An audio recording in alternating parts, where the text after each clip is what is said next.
John Ochapinti here. It's AL. NEPA Scene's own Carson Daly. Filkowski. Yeah, Filkowski. Yeah. And tonight, we're here with AL Filkowski. Got that? Yes. Nailed it.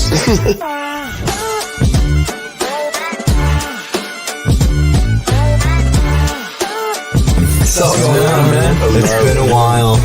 Yeah. Hello. Welcome to Beyond the Break podcast. I am your host, A.L. Filkowski, and this guy over here is Doc Ock, Johnny Ocapinti. How are you, man? Ocapinti. How are you doing? Doing good. Date went well. Oh, yeah, that's right. You had a date after our Q&A yesterday, huh? Yeah. Nice. Good for you, man. Good for you. Where'd you end up going? The Walmart? Knicks. Oh. The Knicks. And then we went to the we did laundry at Bubbles in Dunmore. Oh my. Well, that's cool. I mean, I guess you're just skipping straight to marriage then. Then comes the baby in the baby carriage. Oh Nope, God, none of not that. another one of you running around. I'm a virgin. I don't do that. Right. No, of course. I believe you too, actually. Oh. So welcome to the big break. Thank you everybody for joining us tonight. It is Thursday. What is it? The 9th? The 9th? Yep. Is it? And we've got a guest from Colorado with us, and he's tied into the big break, the first one originally.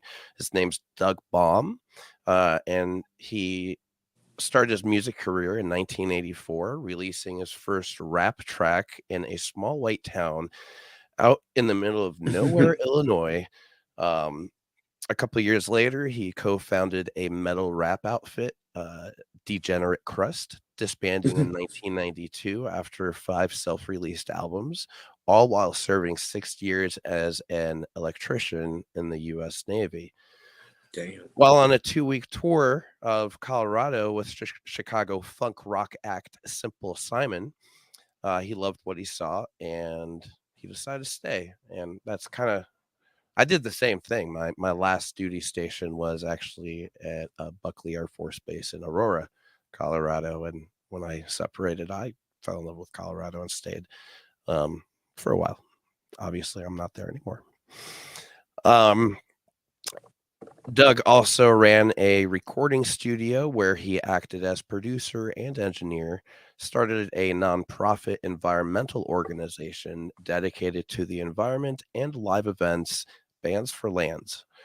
He spent 5 years each on 2 separate entertainment booking committees for One Fair and the prestigious Westward Music Showcase.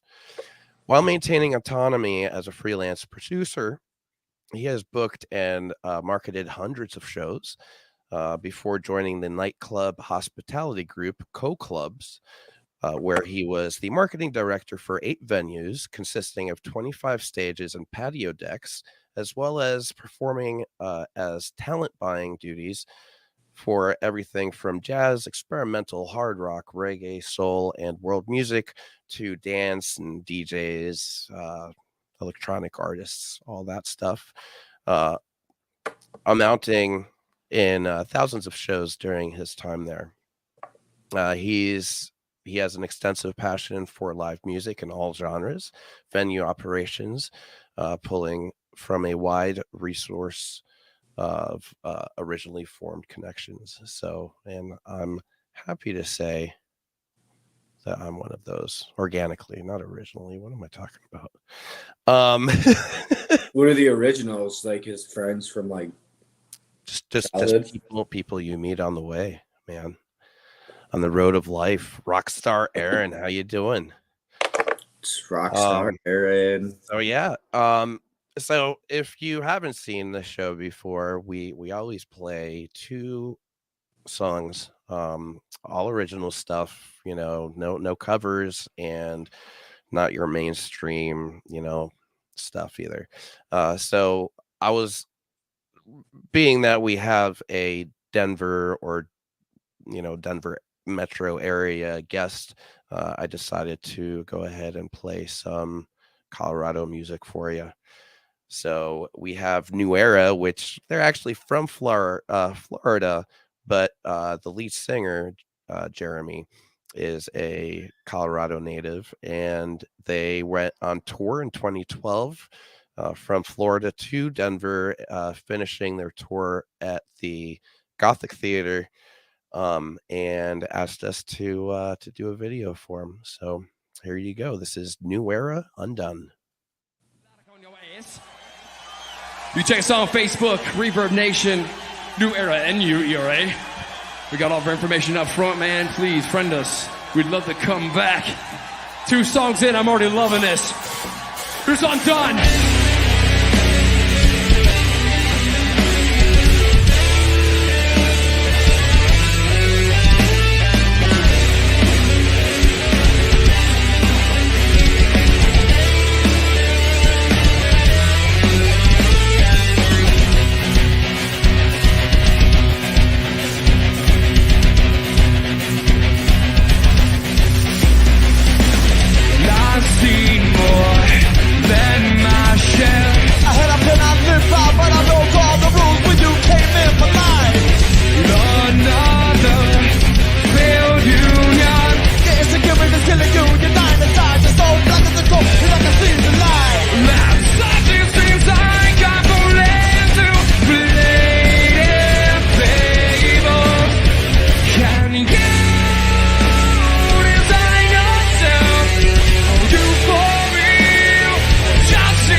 New Era Undone, and we've got Doug. How are you, Doug? I'm doing great. How you doing? Good, man. It's awesome to have you on the show, anything. man. It's can't hear who. Well, that's all you, man. If you Yeah, can't hear I us. can hear you, Johnny. I Yeah, can we hear can you, hear you AL. fine. That's you. Fix it. What happened? I don't know what to say. You can't even hear me if I say anything. So I'm Glad to be on the program, I'm and glad I'm to a have fan. you here, man. It's an honor to have you on this show, man. It's Thank really you. It's cool. an honor to have you ask me. Hell yeah, man. So what's going on? You're in Denver right now, or in right outside I'm of Denver. living outside of Denver now in Longmont, Colorado. Nice. I That's feel nice. like a lot of opportunities are happening outside the major metro areas of most of the United States because, after the pandemic, everybody not everybody, but quite a few people relocated outside those metro areas. So like people are looking for things to do, and live music is always going to be at the forefront of activities that people are looking for Right outside their home. Yeah. Other than a good meal. Yeah. So, let's start at the beginning, man. I mean, 1984, I was 2. So I was 10 years from being a thought. Oh, wow. Yeah, wow. Right. So I wasn't even so you really like rap? I have a weird history with like music as far as like my tastes go. That was my senior year of high school, 1984. And we had a basketball team that was like going places and stuff. And I was listening to like Kraftwerk and like the early stuff. So early rap, anything that was on a 12-inch record pretty much at that time. And so I took basically a Kraftwerk song like Numbers or whatever and rapped a track over it about the basketball team. And that was kind of the start of the career right there. Right.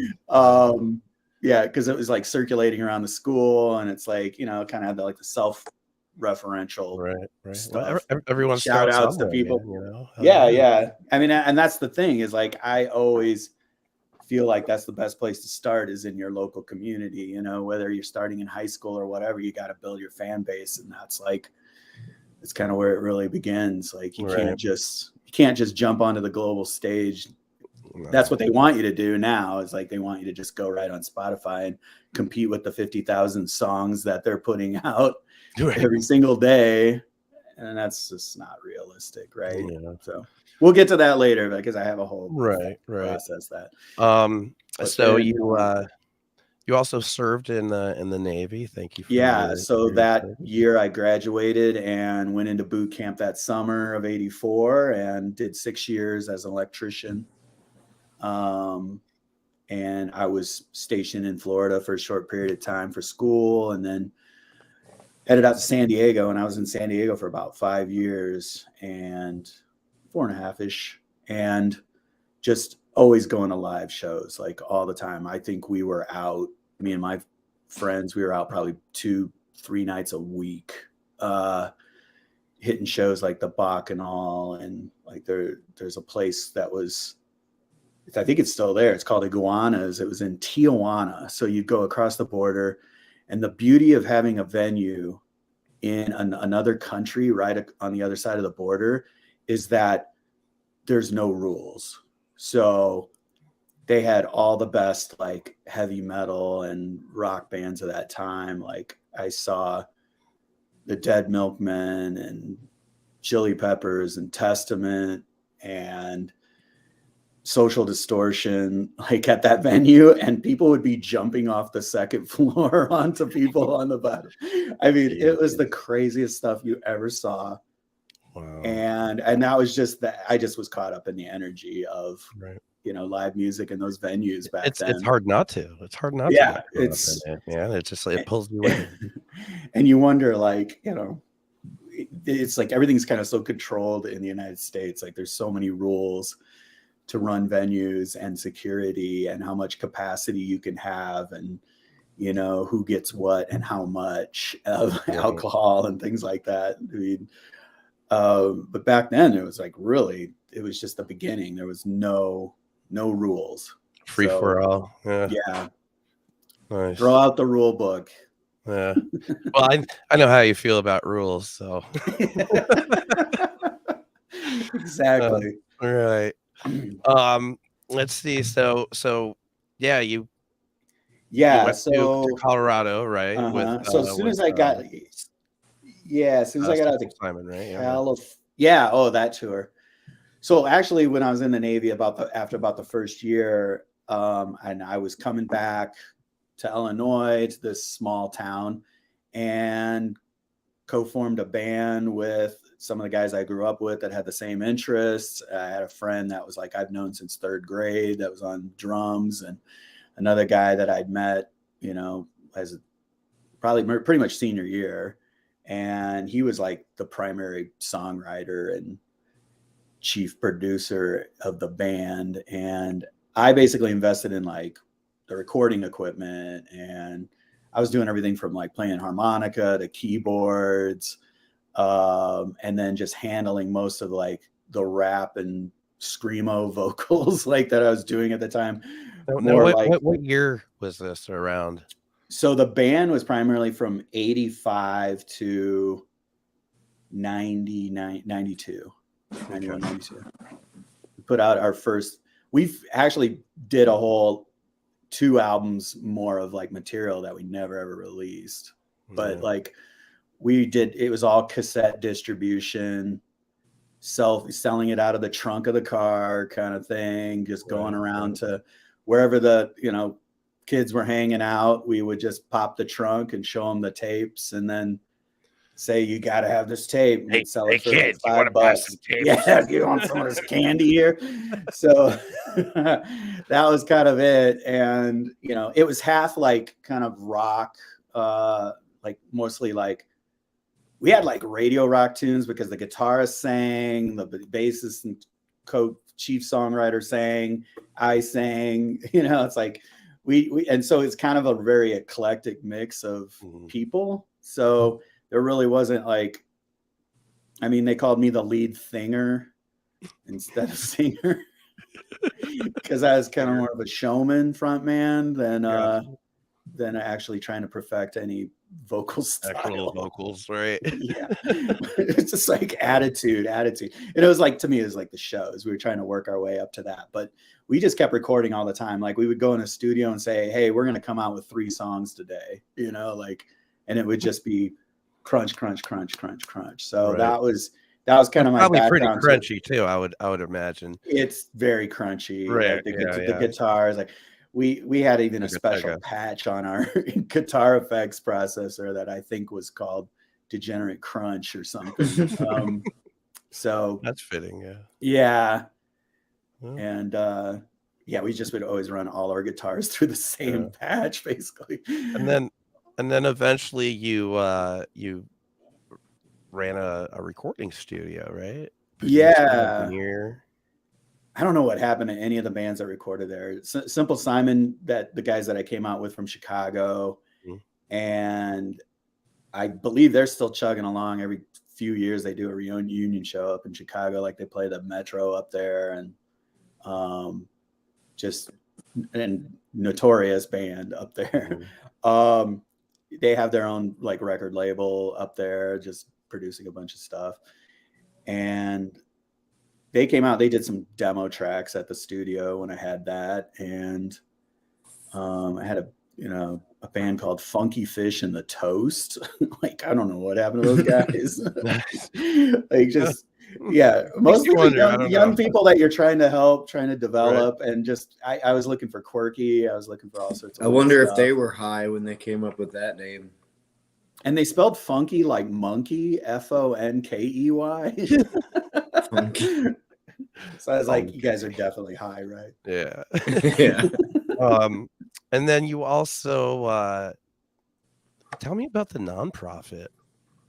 Yeah. So through some mutual friends, one guy was in some guys that were in a band called the Garden Weasels here in Colorado. They were pretty big. They used to do punk and ska songs about gardening. So they hooked me up with a guy out of Longmont, Colorado, named Jeremy Gregory. And we kind of just had some mutual interest in trying to do something environmental. And at first it was like kind of like, let's do a festival. And then I said, why don't we take this into a nonprofit? Why don't we do something, on a sustainable basis? And so we kind of had like a fundraising arm, but we were looking to preserve and protect endangered ecosystems. So we mostly focused on places that we could put conservation easements on pieces of land, and we helped with that. And they've kind of like mutated over the years. I was like the executive director for about the first 6-ish years, and then had to take a step back because I got in trouble with the law. No, not at all. No, Me breaking the law? No, I don't believe it for a second. I listened to Judas Priest too much, right? Breaking the law. No, I was involved with some activism and kind of went overboard with spray painting some sweatshop clothes, and did a little time for that. Very brief period of time, but it's an honorable thing to go to jail for. Exactly. I'm not saying to go out there and do it. Yeah. I mean, if you got the spare time and you're willing to go down for a cause, it's just like, just go in, study, read as many books as possible, right. Write a ton, and then come out and make something of your life. That's probably in great shape, doing push-ups and stuff. Oh yeah, I was doing like 100 push-ups a day for that. It was a 6-month stint, and it was mostly I was, just throw it back up, I wasn't convicted of anything. I just, because of the kind of protest nature of it, they were looking to do a grand jury and get me behind bars for refusing to testify. So it was kind of more me standing my ground on my First Amendment privilege to protest, and not so much the stupid action that was involved with it, but right. But tactics. Right. So anyway, I got back out, and then I was back doing shows, and mostly I was doing art gallery shows. So being a promoter, underground stuff, recording my own stuff. And I pretty much was, by that time, doing like a lot of electronic music, trip hop, that stuff. I went under Bohm for a while, and then I was also doing a lot of your handle is still Bohm. And I kept that for the most part. I shortened it. It was like, because my last name's Bohm, so it was like Doug Bohm, Dub Bohm. Right. And so like I went by Da Bohm for the longest time, but it just became like the silliest thing. Like, Bomb. Yeah. It's like so I was like, I can't be associated with this. It's like when Rick Rubin decided to bury Def Jam. It's just like, because that thing, like Def, like he just like, I got to get rid of it, and he had a mock funeral for it. So it's like, I didn't go that far, but I just like shortened it down to DBOM because like it was decibel and ohm, so it kind of had like a modern tech mixed with like spiritual kind of connotation to it. And so I was like, yeah, that's a good brand, I can live with that. Yeah, so it shifted. So some people call me Da Bomb, some people call me D Bomb. And I don't care. As long as you don't forget me. I'll call you Doug. Doug is fine. And then you were doing some booking, like you were saying, One Fair and Westward Music Showcase, right? Yeah. And with Bands for Lands, and then subsequent other shows that I was doing, like I was doing film events. I was doing everything. I was branching out a lot, just trying to be creative. I did like these mashup parties around from like 2006 to 2009-ish called Illegal Fun, because mashups are basically copyright infringement stuff. So it just made it fun, made it interesting, illegal fun. And given my activist background, I guess I probably played into it a little bit more, but right. It's no surprise to most people. And so you've got a lot of experience in booking and booking talent and finding talent, right? So I mean, you've seen over the years you've seen like a change, right? Right. And There's like a it's weird, constantly changing, right? So yeah. what are your thoughts of like I've been here and lucky. now? Yeah, I've been lucky enough to like kind of meander away from the mainstream and kind of be tangential to it and not, kind of see how they operate and whatnot. I was offered a gig with AEG and I turned it down. Like I'm not afraid to say it. And it really had to do with money to me. I was just like, you want me to do what for what? and other people, that are just getting started out, young people, maybe that just want to learn the ropes. That would have been a great starter salary and a great, I would have worked really super hard doing it. But by that time I was almost 50 and I was just like, ain't no way I'm going to do a 20-year-old's job for that much money. Right. So, go fly a kite. Right. And now with like the ticketing stuff, like it's just being reinforced more and more with people that I have conversations with that I don't think it shouldn't be called the music industry. It should be kind of the music syndicate, for the most part. Like, I mean, you can do music business and not be a part of the syndicate, so like you have to kind of come up with your own business plan, your own strategy as a band or as a unit. So I'm going to speak just kind of solely to that band thing, since I was in a band and we kind of DIY'd everything, did it ourselves. And, we talked to great agents and managers we went to music conferences and just networked and bought guys a beer. We got a write-up in Billboard magazine just because we bought a guy a beer. Like, I mean, like it was as simple as that back then. And we talked to the guy that was the agent for Pearl Jam that signed Pearl Jam. And he basically told us straight out, if you're not gigging 200 plus dates a year, I don't want to talk to you. It's like, what? 200 dates a year? Like, what am I going to do for a living? Right. Oh, that is the living. Okay. Right. Yeah. So, yeah. And back then they had these like tour books. They probably produce them every once in a while now, but you can pick up like spreadsheets from friends that have the same contact info. If you know some touring friends. Yeah, no, there's a service out there. I forget what it's called, but it's like a subscription service where you have basically contacts of almost every venue you can think of from coast to coast, large, small. Yeah.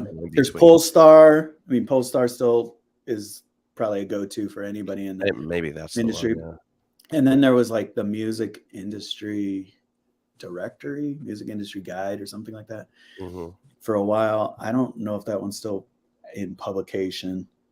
And then there was another one like Sonic Bids, I guess, if you want to pay. I think you have to pay to get like in front of people, which I don't think that's like very fruitful, honestly. If someone sends me a Facebook page and it has video on it, like that's the first thing I'm going to look at for, like, you're going to blow me away with video. So that's the key. I know a lot of people like want the songs to speak for themselves, but if you're playing live, it's like all about the visual, Right. So don't try to book a tour without, having at least an EPK of some sort, promo pack, great live video with good audio, not some camera audio, phone audio. Don't do that. Yeah, and that's what I keep telling bands. I mean, like, if you're gonna skimp out on anything, not the sound, not the recording. That's the last thing you would ever skimp out on, because that is you. That's your sound. That's what you're trying to sell, So you want that recording to be the best recording. You know what you skimp out on? Everything else. Not the sound. So, not knocking, your friend's basement, with his recording equipment. I'm not trying to knock that and make it less than it is, but dude, go to a legit recording studio. Yeah. spend the money or invest in the digital stuff. Like I've Right. got an analog to digital 8-track, that, I mean, even Zoom puts out a really good, I think they even have a 16 channel now that just Yeah, I goes right think to so. USB. I mean, like, Funny, that's Zoom amazing. does? Zoom, Yeah. that's what I'm using right now. Zoom H4n, the old school. It's like Nice. 12 years old and it's still kicking ass. It's just awesome. really Like I use that for when I was doing a little podcast for a little while, just a straight to YouTube deal. And I would just use that with a lavalier and it just sounded fine, Right. it's for that kind I of stuff, but I want to do a podcast in my apartment, so I might have to invest in that. Yeah. So Johnny, just so you know, the Zoom H4n is probably at this point you can probably pick one up for like $100, $150. Yeah, And you can use it for this too, right? Oh yeah, that's what I'm using right now. That's what this microphone's plugged into. It's got 2 channels, 2 inputs. It's portable. You can. It's got built-in microphones as well, and everything records. Every input records on a separate track, so you can have like a 2-person dialogue if you want, and then separate them. Or I've even recorded Robin. Robin has come over and with her ukulele, and I set up one microphone for vocals and one microphone down to the uke, and they were recording on separate tracks where I was able to, give it a little bit of a mix. So yeah, that's super easy, super cheap. So I think we were kind of like at the Co-Clubs thing when I was like doing all the different types of stuff there. That's like at the time when I first got there, it was like 8 venues: the Funky Buddha, the Church Nightclub, Club Vinyl, the notorious Milk Bar of Denver. I miss Colorado so much. You gotta stop. Yeah, I know there was like 12 clubs. And yeah, the Funky Buddha. That's the one that's on the patio on the top floor, right? Yeah, it's a 2-level. They have a patio upstairs. Do you know about Cervantes? Cervantes? Oh yeah, notorious. My friend's friend, or my cousin's friend, like owns it. I guess. Forget. Nice. Yeah, been there. Yeah, that's like kind of one of the last of the independent venues here. There's like a few. I mean, because Denver is AEG's international headquarters, so they, I guess the word control the majority of venues around here, and several of the talent buyers that work there have ownership in several of the lower end venues, the tier 1 venues, if you want to call them that. But they just have, first crack at every single act. That it's pretty much any act that has an agent, because they have the relationships with the agencies. And if you're not on an agency, you're probably not their first choice for a booking, because AEG can just call one agent and book 10 acts in 30 cities in a matter of an afternoon. And you're trying to book one venue, and it takes you 2-3 weeks to kind of get that one contracted and everything. So yeah, I mean, there's guys out there that know how to meander through that, like that are good tour bookers. For independents. They're still out there. I mean, getting on an agency is probably it's a good step up, because like you can go from a mid 3-figure per show to like a mid, like lower tier 4-figure pretty easily just by getting an agent, because the agent's going to take a cut of that. So they're going to make sure you probably make 10x what you were doing before. So how does the band get an agent? I would get the agency directory from Polestar and then just go through and look at their roster. And if you see bands on their roster that like, oh, I love these guys, I love these guys, I love these guys. Oh, then start contacting all the agents at that place. And I mean, they pretty much know who you are if you're playing like South by Southwest or any festival whatsoever. They're, some of these agents are probably already have you on their radar, and you just don't know that they know you. And then once you kind of get in contact with them, now they have your contact info. They know who they're talking to. They know who they're dealing with directly. And then you can kind of start the process. Like, what are you guys looking for with a band? Where can you take us? What can we do? And a lot of contact the bands that are on that agency first, maybe even, and just start developing your business plan and strategy for going to that agency. Like, what can we expect? How many shows a year are they going to book us? What's their take? What kind of contract am I going to get stuck into? Like, when can they drop me? Right. That's a big one too, because you want an exit strategy on every contract, right? Right. Because you don't want to get stuck in something that's just going to just drag you through the mud. Right. For sure. And I mean, it's possible it's happening. I've known like some DJs that have been brought into labels or into the agencies. So like a lot of agencies, like sometimes people start with a person that's a freelance agent or manager, and then the agencies will make a contract with that agent, that freelancer, and bring their entire roster over into their roster, and then it expands their roster. So I've known some DJs that's happened to, and then within like a year or two, like 80% of them get dropped, and then they keep the top 20% performers, and then they focus on the 20% that makes the money, right? Are you familiar with the 80-20 rule? It applies to all these corporations. Right. It applies to a lot of things. Yeah. So 20%. Yeah. The top 20% provides 80% of the revenue, and then the bottom 80% provide the other 20. So when they want to focus all their time and their energy and their effort, they're only going to focus on the 20%. The 80% are not going to get much attention. Right. Yeah. You're going to be doing all the heavy lifting, and you're going to be making the lowest of all the people on there, if that can happen. Right.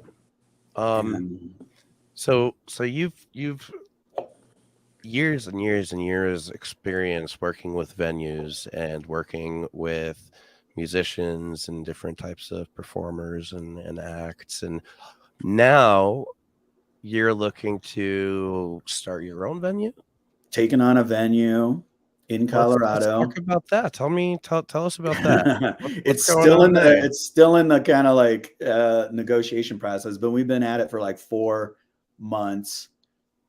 It's got a restaurant, so I had to bring on an executive chef team and have them develop a concept with me. I just kind of put a little feedback and then yay and just say yes to everything they want to do, because they're amazing.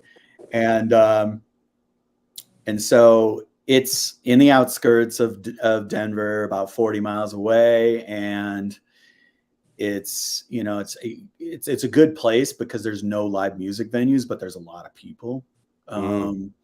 So that's kind of unusual to have that situation, but it's like most of the live entertainment here is kind of like at breweries and stuff. So those are like free shows to most people around here. So bringing a kind of a more ticketed aesthetic to this is going to be the challenge. Like, I can't book the same acts that people expect to see for free. So I have to develop talent. I have to find talent. And that's something I've been good at, is like, wow, you got to check these guys out. You got to check this out, and just be at the forefront of discovery. And I think that's what it always really comes back to for this business, is just music discovery. And I think what you're doing, AL, is, since you even implemented the big break back in the day, is just like finding talent, finding people that want to take it to that next level. And the other component of what I believe is like a strength of what you're doing is the localization of it. It's harder to find a small fish in a big pond, but if you can be a big fish in a small pond, like a local state or even a local city, you're going to excel. You're going to like get noticed. Right. And then just building that core of people that, you know, like when I grew up in a small town, it's like everybody in the town rallied against you, even though they hated your music. You know what I mean? Because they wanted you to succeed, right? So it's like, Right. you know what I mean? Your family secretly wants you to succeed when they're trying to tell you to be a doctor, a lawyer, or the president. You know, like they secretly want you to succeed. You know, even if they don't listen to your music. So Right. when you're in those smaller situations, when you're in a bigger situation, it's just like, oh, there's another guy that's going to wash dishes next week. You know, like they're not looking at you the same way. But there comes a point where you have to stop relying on your local supporters as much and start getting real fans, right? Because there's a saying, right? You can turn a client into a friend faster than you can turn a friend into a client, and I believe that also can be you know, the same for bands. You can turn a fan into a friend faster and easier than you can turn a friend into a fan. They may support you, but that support, mean they really like what you're doing. They support you. They don't like what you're doing, but they support you as a person because they care about you. You know, so there comes a point where you have to reach out and you have to start getting organic fans. So like what kind of advice would the Bohm have for bands that are, you know, struggling with that? Right. So I mean, like the revenue streams for bands is getting whittled, like smaller and smaller every time. Like you should be able to sell whole albums to people, total strangers that just only heard you just play a matter of seconds ago at the merch table, right? And now it's just like, I'll check you out on Spotify, I'll check you out online or some streaming service or YouTube or whatever. But what are you getting for that? You know, if you don't have a monetized YouTube channel with, you know, 1,000, 10,000 some subscribers, you're making pennies anyway when you do. But you know, you're not going to see that first dime until you reach the monetization threshold. And same with Spotify. It's like you're lucky if you make $12 a month. I mean, like it's crazy. Right. So what I say is like you got to build a marketing funnel. Like this is key, and that means driving every single viewer, every single listener, every single post, everything that you put out there. You have to drive it to a centralized source, and you want to do that on a website. You don't want to do it on any of these social platforms because they're trying to take those eyeballs elsewhere, right? So they're trying to take them to advertising, or they're trying to take them to another page and keep the endless scroll going. Same with Spotify, is that they just want to, like, you know, keep you listening. And if you're, you know, 60% of their subscribers are ad generated subscriptions, they're not, like only 40% are actually paid. So they're making money on ads, right? So they just want people to keep playing and keep playing. So what do you think would be like a good resolution? I've thought about this a lot because like I make websites and stuff, and I was like, why don't I make my own website? And when I release music one day, put it on the website instead and getting direct consumer. Exactly. But you want an e-commerce portal of some sort at the end of that chain. But then it made me think like it's like almost impossible, because not impossible, but like people are set in their ways. They're not going to really go out when like, oh, he's a good musician, but like, is he good enough for me to pay for his separately? And then if every band did that, it would just be like the consumer wouldn't be able to afford it. And then they could just go right on the Spotify and listen to every single band ever. Right. I still believe in email, like having an email newsletter. I believe that that's really the only way to reach your actual core. And so like you were saying, turning a client into a friend, like when you're out on the road, that's what you're basically doing, is that you're trying to get them over the merch table just to get that email address from every single person that just watched you tear that place up. And, you know, it's just leave that lasting impression, get the email address, then follow up after the tour is over. Say, hey, thanks, everybody. We're going to let you know when the next one is. If they don't get another email from you for 2-3 months, that's totally fine. Only hit them when you're putting out product, when you got content, when you got a new video. Don't spam them, right? Yeah, don't spam them. Just get, every time you got something to say that's like new and a new product, and you're trying to push something out, and just say, hey, our next tour is starting in like 4 months. Get these tickets now. Work with the venues to pre-sell the tickets. Like, you know. We've got a question here from Nancy Morris, our photographer. Would you recommend a band newsletter?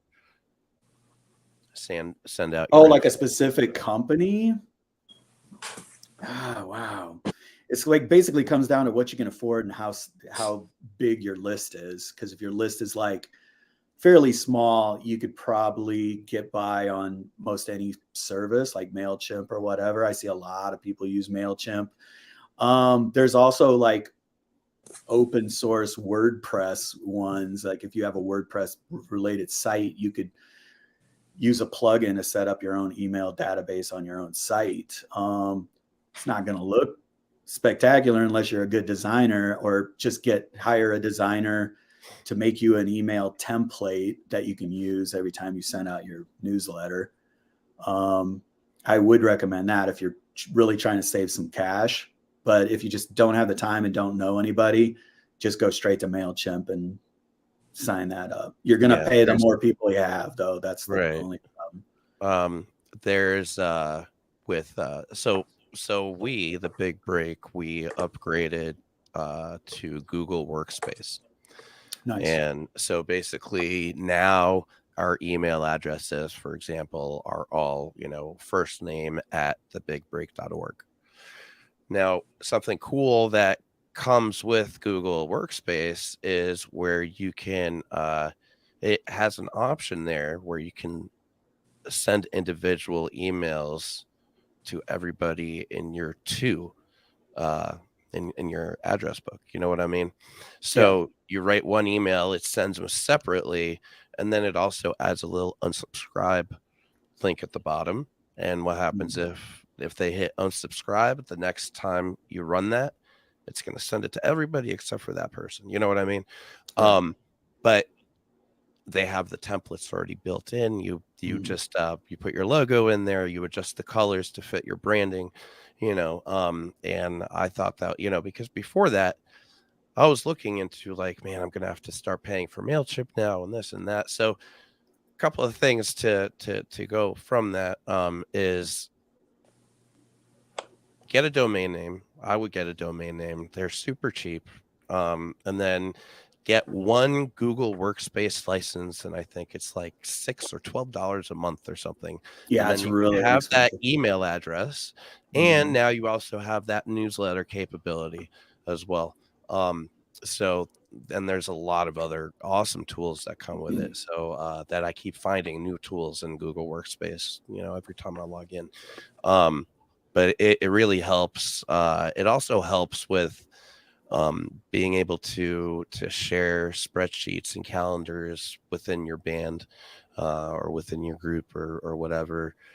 So you're all on the same page. Google Keep, that's a really cool checklist thing where you can just have checklists that you share with people. Love Google Keep. It's awesome. We use it for the Big Break. I also use it for my own personal stuff. Hey, I see something in the house that needs to be fixed. I can't fix it right now. It's going on Google Keep, and eventually that list keeps growing and growing and never gets smaller. So 120-year-old house here in northeastern Pennsylvania. So things fall. I think I have probably like 5,000 notes inside my Apple Notes.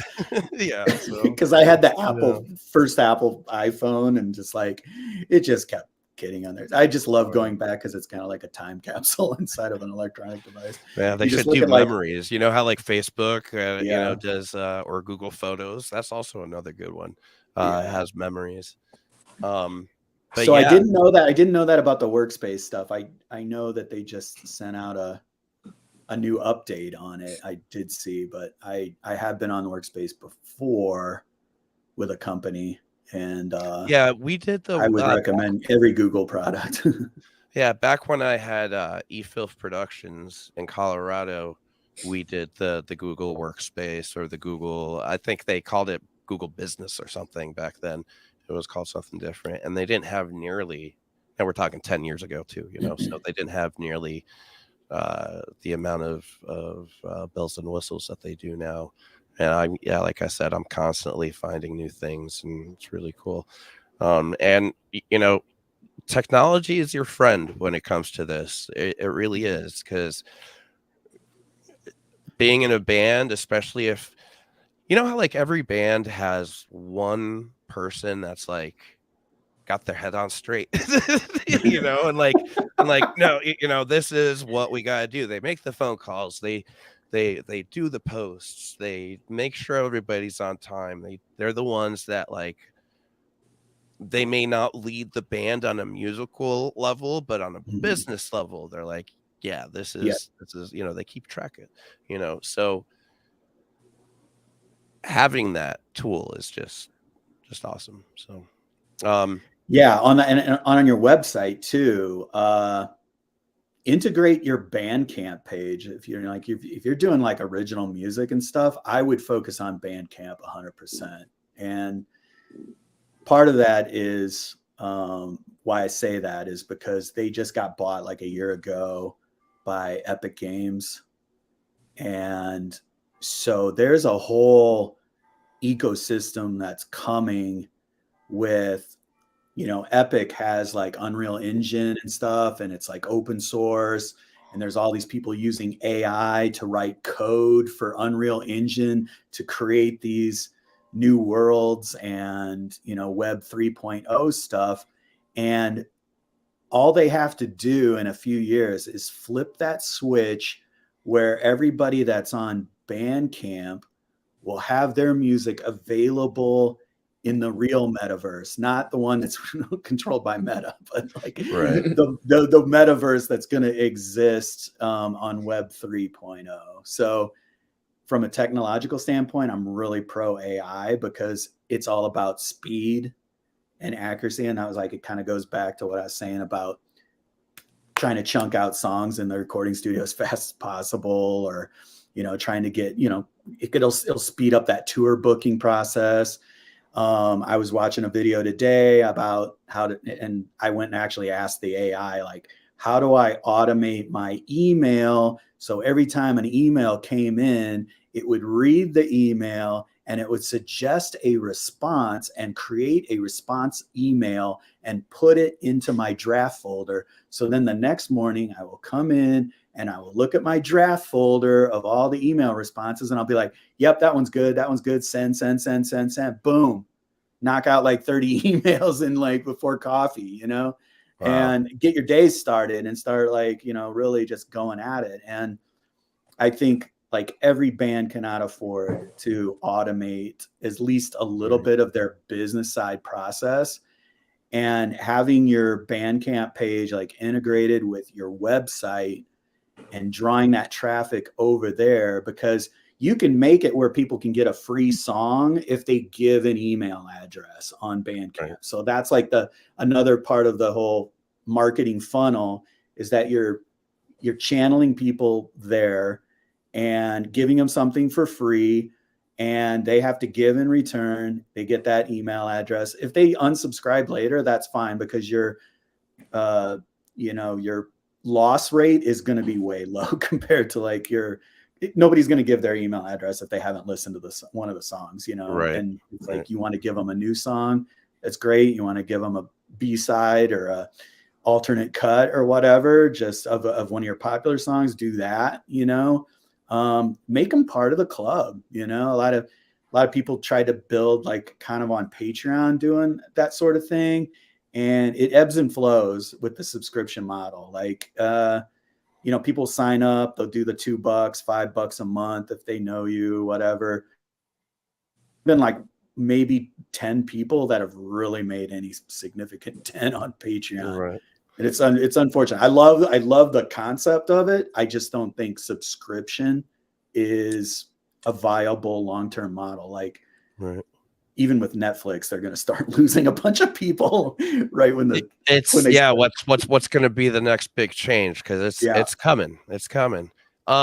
Hey, real quick, have you gone to any live shows recently? Oh man, who did I just see? So the last few years, like even just kind of like just before the pandemic, and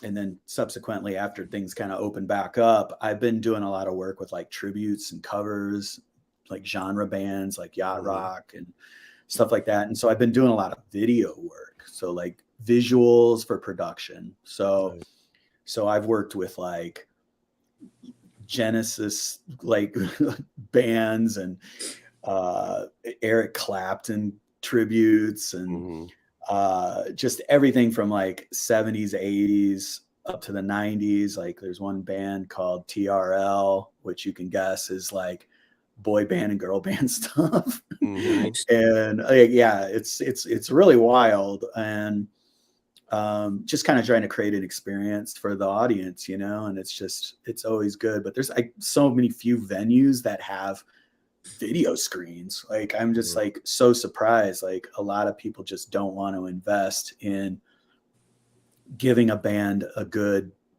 production. Like they just put the lights on autopilot and let them play, It's really I've seen that happen many times. Unfortunately I've seen it here too. I'm not going to mention any venues, but I've seen that, and it's very disheartening, because you've got, the band that's coming in to your venue to bring in people for you also, and you as the venue owner or audio or lighting tech, for you to just press a button and get on your phone and start scrolling. That's pretty fucking shitty. But yeah, I digress. Well, I think part of it's their business model, because they're like, they're still trying to do the same thing. Like a lot of these club owners have been around for like 20 plus years. They're trying to do the same thing they were doing like 20 years ago. They haven't really caught on that, like that, it's a visual medium, video changed everything, music videos did for that aspect of it. Right. Like people come in and they expect the sound to sound just like the record, just like the video. They want the atmosphere to be the same as what they grew up on, and they're still trying to do a 3-band bill for $5 a lot of these places, and it's just not sustainable, unfortunately. You're right, 100%. Yeah, with inflation and everything really kicking in now, it's like I didn't think $5 shows were sustainable like 10 years ago. It should cost at least a dozen eggs to get into a show. I don't know what it's like over there on the East Coast, but over here, like local shows are around $15 now. Yeah. Is that what you're seeing? That's 15 here. People don't like that. I think 15 is low. I'm doing a DJ gig next Thursday for $5 cover, but it's like at a bar, like, and we're DJing, like it's more so for fun, like, right. But like if for a band, like you got 3+ people usually, right? 3 to 4, $5 cover between 3 bands. Like that's ridiculous. I think bands should unionize, Yeah, that's a good idea. Be like, that venue is not paying us shit, so all stop working with that venue. And this is another boycott venues if you have to, because you know what, the venues have no problem boycotting you. Okay, yeah, that's true. They have no problem. They'll cut you off, no problem. So you should be able to cut them off as well. That's that. I mean, but the What's thing is, you got to work together to do this. But Doug, I know you're over there in the Denver metro area, and if you were here, this would apply to you. But there are plenty of shows here in NEPA for the next week, and we've got Robin with your weekly NEPA original music. Hi, it's Robin with this week's original shows in northeastern Pennsylvania. On Friday the 10th at the River Street Jazz Cafe in Plains, Brendan Brisk Band's EP release show with supporting sets from 3 other artists. At 279 Bar and Grill in Plains, Better Than Bad. At the Crooked Creek in Sweet Valley, Mellifluous. On Saturday the 11th at the Creative Compound in Honesdale, Sammy Antonetti. At Far Street Tavern in Scranton, Jay Luke. At the Renegade Winery in Stroudsburg, Roots in Bluestone have their single release party with support from 2 other artists. At the Stonehouse in Carbondale, the Sarah Hulse Band. At Breaker Brewing Outpost in Archbold, Bradley Phillip Parks. On Thursday the 16th at Classics in Scranton, Betty White Devil. At Lehman Mercantile in Dallas, The Tribe. If you want your show featured on the next episode, go to thebigbreak.org/podcast and click the Submit Your Show button. That's all for this week. Make sure to head to a show, spread the word, and support independent artists. Awesome job, Robin. So yeah, Don't boycott any of those venues. yeah, don't boycott any of those venues. Where we left it off before. Right. Yeah. So, dude, you got any like plugs you wanna? I know you're. Are you looking for investors? Or Yeah, I'm still in the you wanna? investment phase right now. We probably need a good 300,000 to really just like make it through the first year. Because this is a big place. It's like the main venue is on the 2nd floor, and it's about 300 capacity, and then the main floor where the restaurant is, we're putting in a stage as well. So we would have entertainment on 2 different levels. So we would do like, bands upstairs, DJ downstairs kind of thing. Right. After Little dinner. wicka down there and up there. Yeah. Oh, And then yeah. you just kind of cycle people up. It's an all ages venue. So we have the ability to do like non-alcoholic shows upstairs and then still have the bar running downstairs. That's And cool. so it just gives us a good balance and reaching the most amount of people that we could possibly reach. I mean, like the pandemic changed everything as far as people's health concerns, and a lot of people kind of curtailed a lot of their drinking.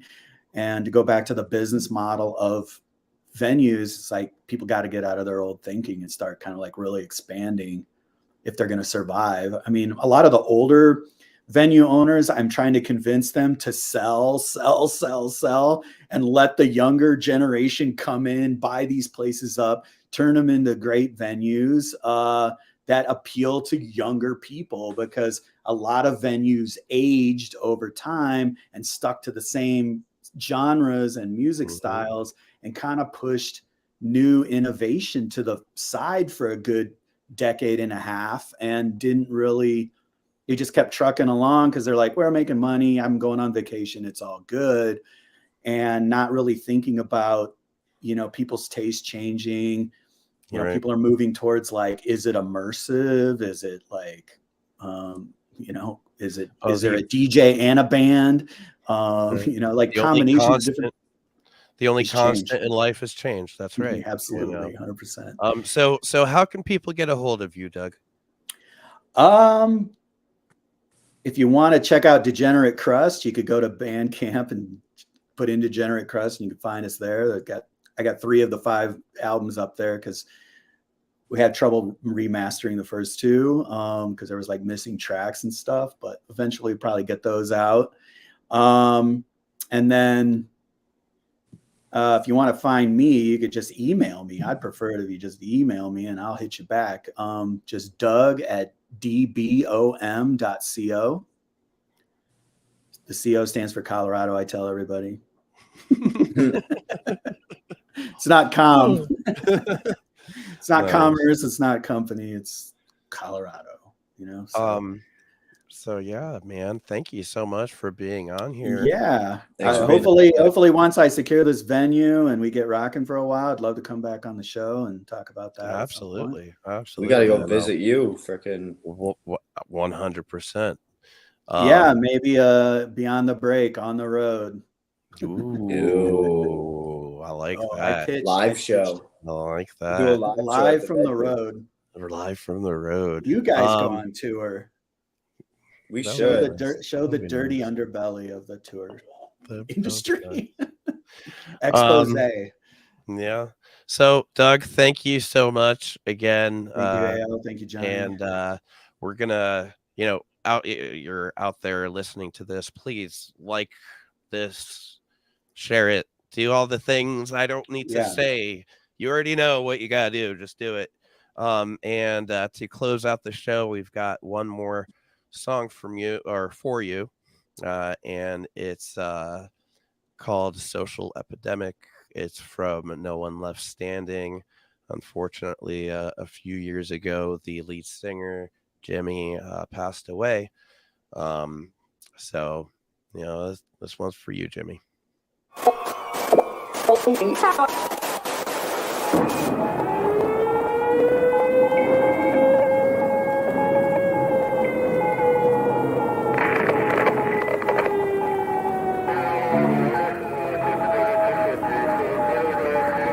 I am happy to join with you today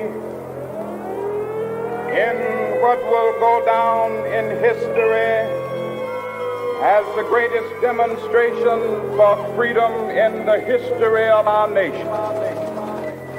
So we've come here today to remind America of the fierce urgency of now. Now is the time. Now is the time to rise from the dark and desolate valley. We cannot turn back. Let freedom ring from the snow-capped Rockies of Colorado. Let freedom ring. Free at last. Free at last. Thank God Almighty, we are free at last.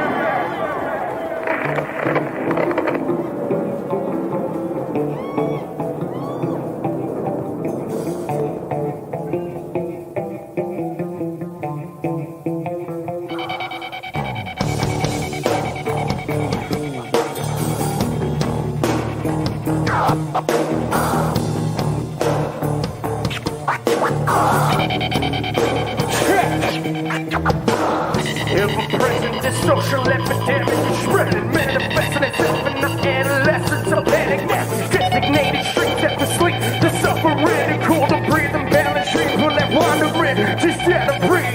Ever since I could dream, I've been afraid to sleep, disturbing memories haunting me. Other pieces over me, too many broken pieces touching this false reality. I get nauseous when I think of the past and all the time we lost to keep a steady job. Every boss just fucking lays me up. Don't need no steady job from no bitch, cause the ghost can suck me off. Slowly I unleash, I'm deep inside the belly of the beast, peeling from the heat. I can't breathe with all this misery. The epidemic spreading, infecting the adolescents, escalating global tension, declaring I'm independent. No more talk about peace, no marching in the streets. The violence overseas, no belief, stuck in the middle like that. Take a look around, why don't you step back? And we'll burn this down. Stick to the plan and we'll hack it. The plan for the terrorists under pressure of that. Stick to the plan and we'll hack it. With the counterattack under pressure.